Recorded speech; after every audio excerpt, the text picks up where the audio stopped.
A candidate's polling percentages in the week leading up to the 2016 New Hampshire Republican presidential primary are shown in the table. Use either finite differences or average rate of change to generate a function model for the candidate's polling percentage in the New Hampshire Republican primary in terms of number of days since February 1st, 2016. Then use the function model to predict the percentage of votes the candidate received on the day of the 2016 New Hampshire Republican primary election on February 9, 2016, and determine the reasonableness of the prediction. This candidate in actuality received 35 and 3/10% of the votes. Okay, so we want to find a function representing these polling percentages. And we're going to use that then to predict what they actually will get on February 9th. And so let's just point out our independent variable here. And so it says to write our function in terms of the number of days since February 1st. And so we can use our table here to actually write out what those independent variables would be. Let's just call it D for days, and it's going to be the days since February 1st. That's going to be the input. So on February 1st, that would be 0 days since February 1st. February 2nd, that would be 1 day since February 1st.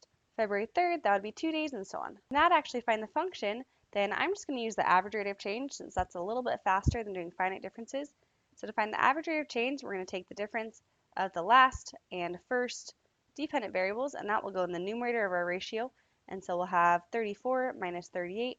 And then on the bottom, then we'll have the last minus first independent variables. So it would be 7 minus 0. So then we get 34 minus 38 is negative 4.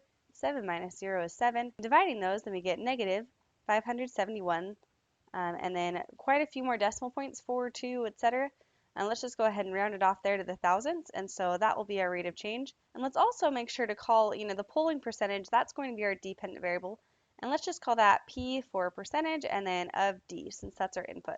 So P of D will be the name of our function, and then equals negative 571 thousandths D, and then plus the y-intercept. So that's going to be when D is 0. So when D is 0, then P of D is 38. So that's going to be our y-intercept. And so now we need to come up with our prediction for the actual results for this candidate on February 9th.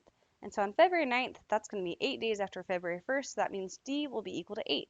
So let's go ahead and plug in 8 into our function. For putting that into the calculator, then we get 33 and 342 thousandths. And remember, that will be a percentage. And so that's the prediction for the percentage of votes they'll get that day. In actuality, they do get 35 and 3/10% of the votes. So it's actually pretty close. But remember also that our model is based off of a polling percentage. Those aren't the actual votes. And so this is going to be a little bit different anyway. And so I'd say that's actually pretty close considering that this is based off a poll. So anyway, we've gone ahead and we've answered all these questions. So let's go ahead and summarize our answer. Let D represent the number of days since February 1st, 2016, and P of D represent the polling percentage of the candidate. Using either average rate of change or finite differences, P of D equals negative 571 thousandths D plus 38. The function model predicts that the candidate would receive P of 8 equals 33 and 342 thousandths percent of the votes on the day of the 2016 New Hampshire Republican primary. Since the candidate actually received 35 and 3/10% of the votes, the function model underestimated the number of votes the candidate would receive. The prediction is reasonable, but not precise since a poll does not count actual votes.